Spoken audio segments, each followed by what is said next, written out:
Hello everyone and welcome again to Jason's in the House. I'm your host Jason Parisella, a realtor with Keller Williams Realty here in Beverly. And our guest today is Jerry Parisella, actually my cousin. And he is an attorney with Tinty, Grover and Fry over in Salem. And he's also our state representative for the city of Beverly. Welcome Jerry, it's a pleasure to have you on the show. Great, thanks to be here. I know I've had you a few other times in the past. I think the last time was maybe 3 years ago. I think so, when I first got before in you office. before you got elected. What year was it? 2010. 2010. And got sworn in 2011. And you're actually, there's an election coming up in November. Right. So there'll be a primary in September and a general election in November. Excellent. Right. So this will be a second term. So I'm hoping to get in again, for another term. So I thought today at this show we'd focus more on the state rep, your role as a state representative, maybe a little bit, maybe a few legal questions, but in how it relates to Beverly, home values. There's some projects going on in Beverly that most of us have heard about, and how it kind of affects everybody in the city and their home values and how it directly relates to real estate. So one of the big things that is happening, and I actually there was an article in today's paper about the parking garage. Can you give us an update on the garage? What the article had mentioned was one of the things that there's been delays and an increase in cost. Kind of talk a little bit about that. Does it affect really anything, and how does that benefit Beverly, the parking garage?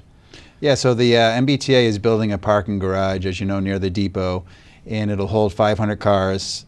It's really needed. Beverly is one of the busiest train stops in the entire state. We get about 2,400 people a day that take commuter rail from Beverly. We have 5 train stops, and the depot is the busiest. So it's really needed, and the state saw that. They were hoping to open in December, but it's been a really tough winter, so that's caused delays with construction. Anybody working outside this winter realizes how tough it was. And there's been also some contaminated soil that had to be removed from the site. But we're hoping by perhaps late May, early summer, it'll be open. And I think that'll be a real boon to the downtown. Gives the opportunity for people to have parking, like I said, 500 spots, and that'll also open up parking on the streets for other folks. And I think that'll tie in with a project that's going to be happening on Rantoul Street, where the state is going to invest money to basically redo the entire Route 1A from near the Beverly-Salem Bridge all the way up to the Memorial School, and that's going to be about a $15 to $20 million project. So the parking garage is a roughly $30 to $35 million project, mostly paid for with state money. The city of Beverly is kicking in $500,000, but all the rest is state and federal money. And I think the Department of Transportation realized that Beverly is such an important transportation hub, so they have invested that money into that area. And I think you've seen private businesses like Windover see that this is good for business and good for housing, because they've built apartment houses in that area. They've purchased other properties in that area. So by providing rapid transit and the accessibility to parking for the train station, it creates economic development. So the MBTA really identified Beverly. I didn't realize it was one of the busiest in the state. So what's the ranking? Did you say what the? I would say, I think we're around number 2 in the state. We get about 2,400 people a day that take commuter rail. So are we rail. pulling a lot of people from other towns in? Yeah, people from Peabody and other places. Salem is very busy too. Yeah. But yeah, we get people from, Ipswich does have a stop, but we do get people from all over the North Shore, because at the Beverly Depot, you got the Rockport line and the Newburyport line, and they both diverge and they meet in Beverly. So you get a lot of people. They have that option. If they park in Beverly, all the trains come to Beverly Depot, and then half of them will split off to Rockport and half to Newburyport. So Beverly is a very busy stop. So they built it on, it used to be, I believe, like junk cars. Yeah. So that's where the source of the contamination or whatever was, from the history of that site. Right. But they old expected Court that. Street. Yeah, they knew there was some of it, but I think as you start digging and putting in pilings to make sure, because what's interesting about this parking garage is they've built it in such a way that they could put housing on top of it. Oh, I see. So, and in the future they could put that out to bid, and so it's strong enough to support, a structure on top of the parking garage. So they may put out to bid in the future for a developer to put apartments or housing on top of there. So that could create some more housing in Beverly. So who owns the garage? Is it the So MBTA? the state. Yeah, Do they yeah. lease the land from Beverly? Well, is there any like long-term the- benefit from, getting any rental or lease income or anything like that from MBTA, or is Well, the MBTA purchased the property, so they own it. But Beverly obviously gets the benefit of having Having that the- parking, right. and it does open up parking around the train station for other folks and businesses. And I think there's going to be a real big push to create more business development, housing development on Rantoul Street. And people like to be able to just, who work in Boston, walk down to the train station. You don't even need to Great. drive your car. right? So they kind of call it intermodal housing, intermodal transportation, where you can just get in get out of your apartment, like some of those apartments that Windover has built, just walk Yeah. right down to the train station, and don't have to get in your car and drive into Boston. Yeah, which is good for the environment too, which all kind of ties together. I didn't Actually, realize. yeah, if you don't mind, just Yeah. talking about the environment. So part of like the Big Dig project was creating more parking. And so this is sort of part of I that see. environmental remediation, to put in money for the Big Dig. So that's part of the reason why the state also kicked in a lot of money, because of the Big Dig project and creating more parking I to see. get people onto commuter rail. Yeah. So I didn't realize too that so you can actually put, and there's probably, when do you think, what's the time frame for possibly apartments on top of the garage?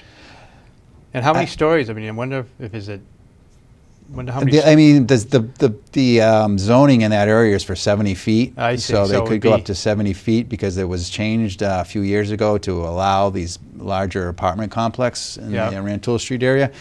Actually, when they first were looking to build the parking garage, they did put out to bid, and at that time there wasn't really much interest. But I think that was really during the recession when nobody was building. Right. And as you can tell now, there's sort of a demand for housing now. People Yeah. are back in the market and looking to buy.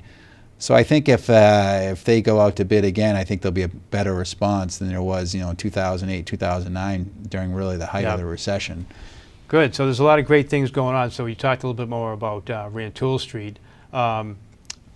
Also, too, because it kind of ties into Rantoul and all the improvements that are happening, there's the building where Casa De Luca was, and there's the building where the press box. So those are privately owned? Yeah, Windover pretty much purchased that whole block. I know And they also purchased a building a little bit closer to the train station, which was that self-storage building. That's right, too. And yeah. what's in there now, there are 32 units for homeless veterans. Because the veterans were in the press box building, right? Right. At one point? Okay. And they've actually moved, that's North Shore Veterans Counseling Services. They bought a building on Broadway, so they still have some housing there. And then we've got this new project that Windover built. So there's 32 units of veteran housing there. So Beverly's been really supportive of homeless folks with the River House and with this project. But it's, the veterans, their unemployment rate and their homelessness rate is actually higher than the average population.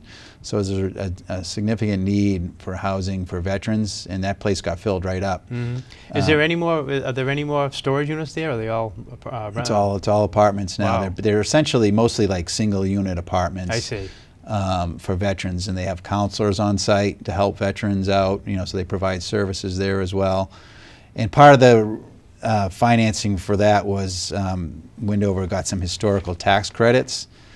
So kind of with your question about the press box building, that's an old hotel from like the 1850s, I think. Yeah. And so there was some controversy about what, I think Windover wanted to tear that down. And Right. I think part of them getting the tax credits was that they have to keep that building now. So they have to figure out what they're going to do Between with that building and the Casa De Luca building, yeah, and the Casa De Luca building. So they just built, I don't remember the name of the complex, but where the Infinity dealership was, that's a new apartment complex they built. Then they just built one with a car rental place. Right. So a lot going on. So the next phase, or I don't know if it's the next phase, but you touched on it briefly, is that they're going to improve right to the bridge. And I didn't realize it's going all the way up to the Memorial Building. Yeah. So that So Route 1A project, it's like called a TIP. It's like Transportation Improvement Project. So the state put that on the list, and so it's eligible for funding this year. So hopefully they're already doing some preliminary work now, like the utilities.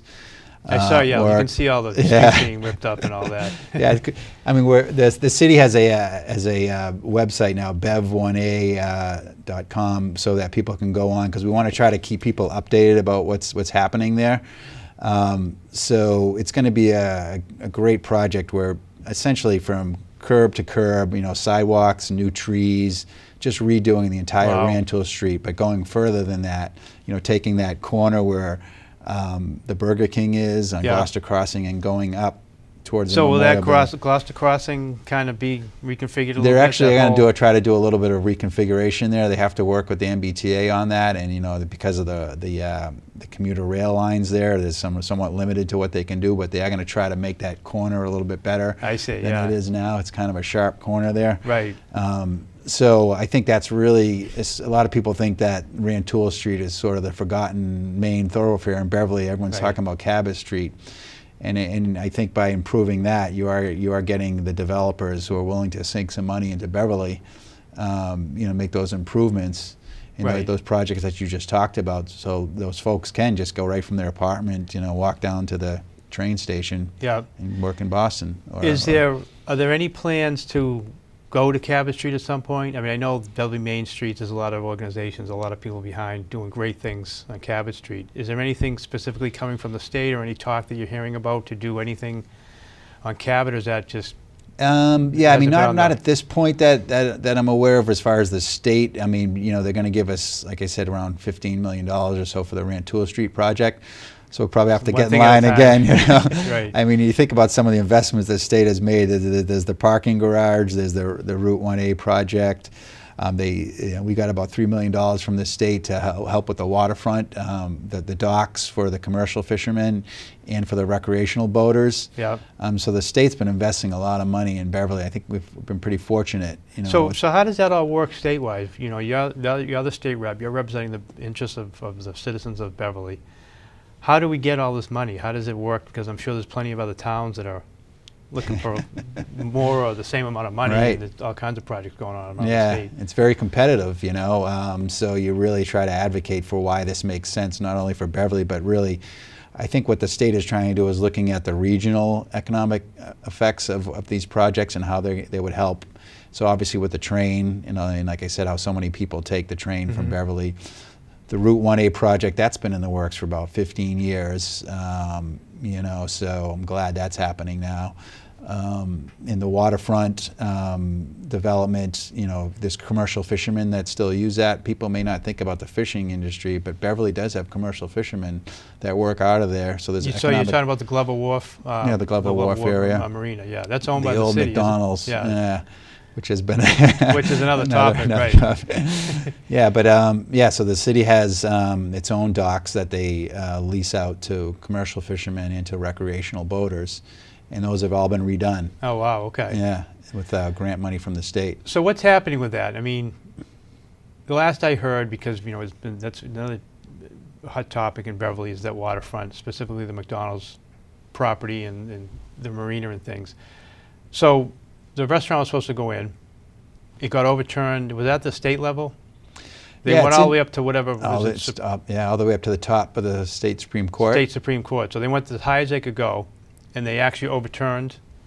And what was it based on again? I can't remember. Like basically what happened was, so the city of Beverly had put out to bid, and Joe Leone, the owner of the Black Cow, Yeah. had received a bid from the city of Beverly, and it got appealed by the neighbors. And the city of Beverly had won like 3 different appeals, but then when it got to the appeals court, they said, essentially they said the city of Beverly should have looked at the Kinseys' proposal as well, because the neighbors, the Kinseys, had also submitted a proposal, and the appeals court. So the appeals court overturned the lease to Leone and the Black Cow, and then the state Supreme Court essentially upheld that. So I think it's sort of back to square one. And one of the things that the court looked at was the city of Beverly is one of these designated port areas, and what that means is it's sort of like a waterfront That's what area. it was, yeah, the designated port. Yeah, the designated port area. So what that means is the first priority is supposed to be for commercial use of the waterfront. And so what they were saying, I essentially I think what they were saying was like a restaurant isn't so much like a commercial use of the waterfront, meaning like fishing, Right. or docks and stuff like that. So there's some discussion about maybe changing that designation. So that may be something that we at the state legislature may have to do. We don't want to do anything to hurt the people that are there now, the commercial fishermen, but allowing restaurants and things like that in that area. So they actually have to get that designation changed. It may have to change. We're looking at it now. Mayor Cahill is looking at it, and he's talking to state officials. And so if we can do it without having to pass a law, then that would be quicker, I think. But Right. if we do have to go through passing a law in the legislature, then I could file that and try to work that through the legislature. Do you know what the other proposal was? Because we don't hear too much about. I mean, the only one that I hear about is the restaurant. Right. What are some other things? Are there other things that have been? I mean, I think he's got his own sort of like boat storage and stuff like that. So I think he wanted to do some sort of similar type of, I'm not 100% sure, but some similar type of water dependent use is what they call it, So, I don't know how that's all going to play out now that it's back to square one, if the city's going to have to put out another bid proposal. So I think changing that designation may be what's the first step, Right. To allow that to happen. Yeah. Interesting. Well, the next topic I wanted to talk about was the middle school. Schools is a huge determiner of house values and home values, and people look at, and they ask me all the time as a realtor, and they're asking about the schools. Great things have happened at the high school, so the next thing they've discussed is the middle school, and they've done a lot of great things with the elementary schools. So what I've heard is they're looking at the memorial building, so that would become the middle school, and then the Briscoe building. I'm not sure what they had planned long-term for that. And then the other thing is, too, they were going to switch. Did they just approve the grading was going to change? So the middle school will be 5 through 8? Right. Okay. Yeah. So how does the state, what's your role in all that? So a couple things. Well, first of all, like Steve Grossman, who's the treasurer of the state of Massachusetts, the Commonwealth, he's the chairman of the Massachusetts School Building Authority. So they're the folks that help pay for these projects.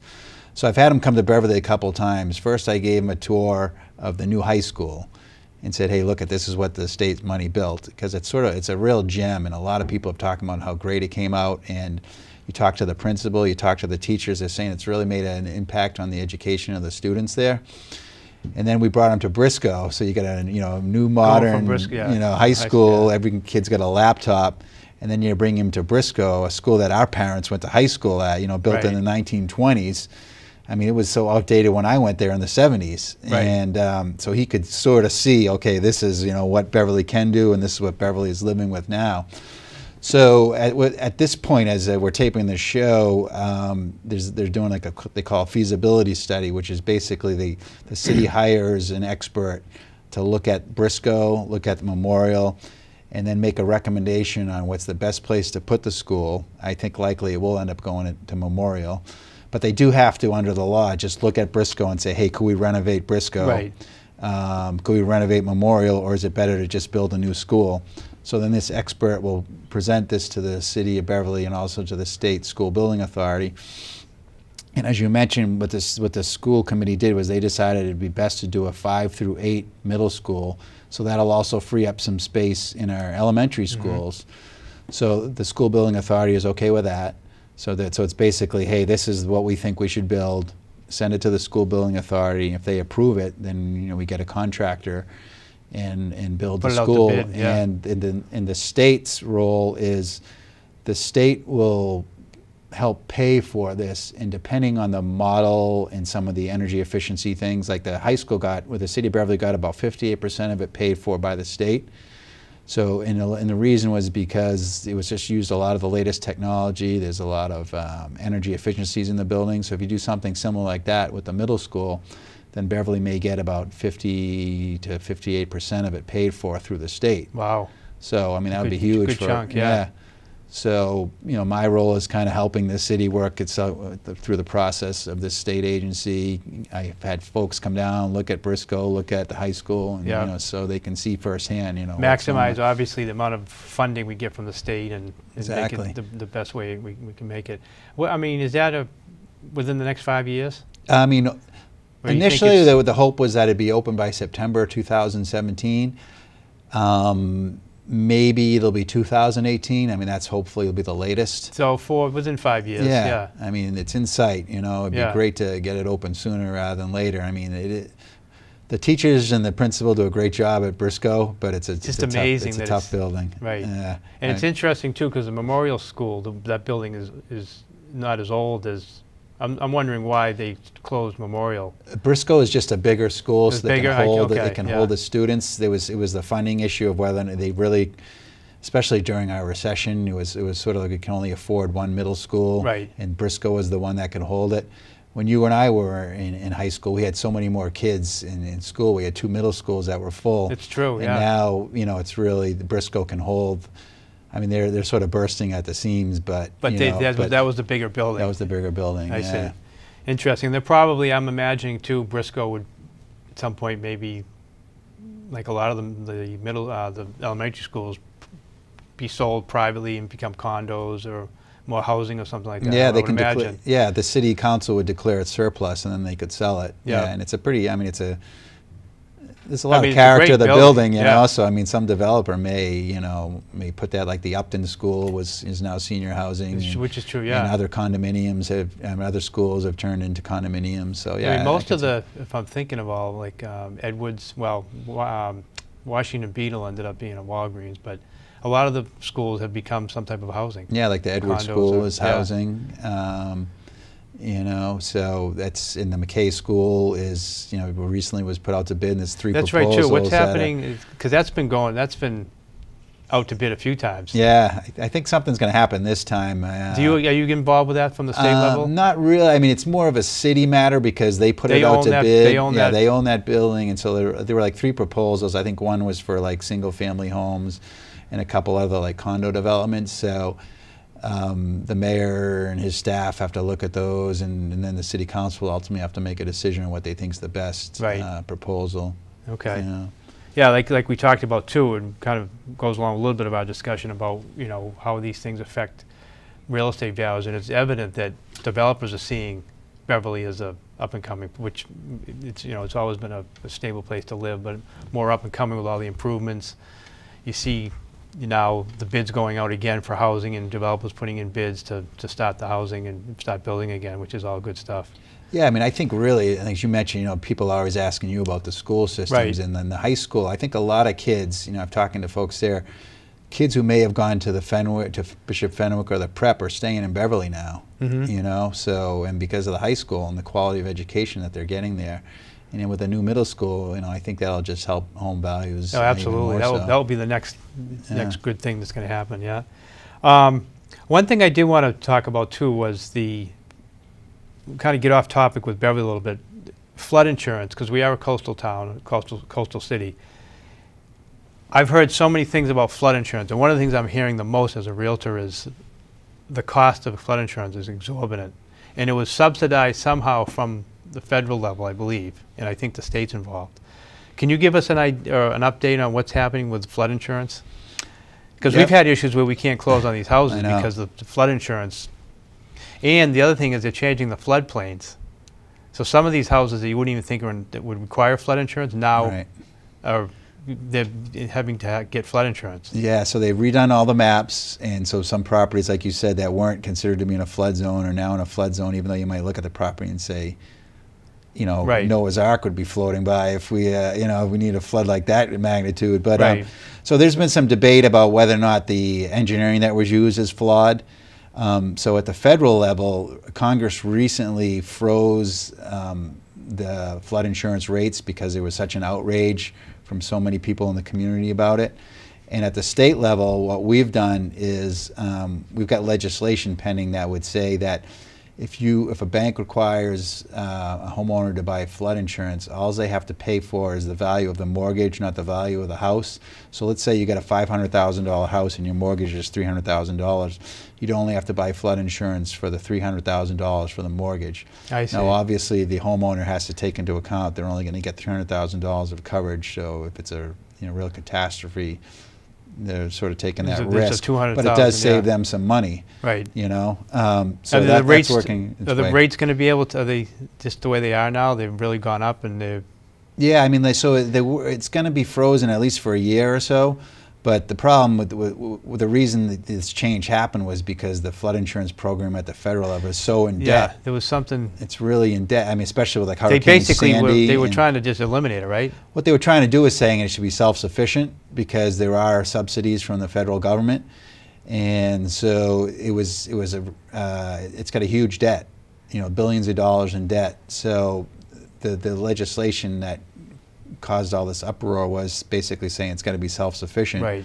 So if you were paying a certain rate and you were subsidized by the federal government, you were going to lose that. So now Congress is basically whoa, let's hold off for at least a year. So it's frozen. Okay, it's for a year. Yeah. Okay. We have a couple minutes left. One of the last things I want to talk about is just a little bit about the budgeting process. As we talked earlier about, the budget's due. What was the month again that it's actually due? We run a fiscal year, so July 1st starts the whole new fiscal year. So you're working on a budget right now to appropriate money to Beverly, which will be due in July. Talk a little bit about the process. You know, Yeah. you're obviously working for the citizens of Beverly, Right. and So it's the House of Representatives under the Constitution is the first legislative body that takes a crack at it. So we just released our budget this week as we're taping the show. So we're going to go through that. It's about $36 billion. It funds everything, you know, from state police to colleges to any kind of state function. And so one of the things that I look for in Beverly is how we doing on local aid. So under this new budget, we're going to get about $7.3 million for our schools and about $5.1 million for what they call unrestricted local aid. So the city can use it for whatever it wants, you know, for parks, playgrounds, police, firefighters. We also get about $1 million a year to fix our roads and bridges. That's called Chapter 90 money. And so, you know, last year, so this is about another 350 to 400,000 more than last year. So that's sort of one of the things I'm always looking at is, you know, how are we doing with the budget process? right. So that's good news because we're getting more money for our schools, you know, some more money for local aid. So yeah, and it's just like my email is jammed now because everybody who is interested in the budget is emailing saying, can you please support this, please support You must this. get a lot of Yeah, the inquiries, mailbox yeah. is full. Message comes up all the time now, and you got to do the best you can. Under our state constitution, we have to have a balanced budget. So it's not like the federal government where they say, okay, we can just keep spending and spending. Right, it has to be. We can only we're like hopefully like the regular consumer. You know, you should only be spending what you take in. Right, which is a good thing in the long run. Yeah. And actually, under what we've been doing the last few years is we've put a lot of money into what they call the rainy day fund. Massachusetts has the 4th largest rainy day fund. We get about $1.2 billion in this fund. Wow. So that if we ever run into a recession again, we can tap into that. So the state's in a good. State's in excellent shape. We got the highest bond rating we've ever had in our history, which is like our credit score. Because people think Massachusetts, we spend all this sort of money, but we actually try to be very careful. And the bond rating companies said that we're doing a good job balancing the budget and putting away money, rainy day fund. So it'd be like if you were trying to buy a house and the bank looks at your credit score and looks at, oh geez, you've been saving money, you got money in the bank. You're going to get a good credit score, and they're going to be willing to lend to you. Yeah. And it actually saves taxpayers money overall because our credit score is higher, so our interest rates are lower. So that all is good for all the cities and towns. It's good for the cities and towns. It's good for the taxpayers because if we have to borrow money for big projects, it costs us less. Yeah. Excellent. So we're pretty much out of time for today, and just wanted to, as I normally do, how do people contact you if they have further questions? I'm sure you're not getting enough emails. So. Yeah, I'd be happy to talk to anybody. They can call me at 617-722-2877 or email gerald.parisella@mahouse.gov. Excellent. And I do office hours as well. So. So when are you there? Basically, I do it every other week. I do it Thursday nights at City Hall and Friday mornings at the Senior Center. Excellent. So they can get you locally if they need to. Yeah, anytime. Awesome. Well, thank you very much, Jerry. It was a pleasure to have you on the show again. Thank you. It's great to be here. And thank you all again for watching Jason's in the House. We really appreciate it. And certainly we thank BevCam for all their help and support. And if you have any questions for me, feel free to give me a call at 978-927-6030. You can also visit our YouTube channel, which has all our shows, youtube.com/JA Parisella. See you next time. Thank you.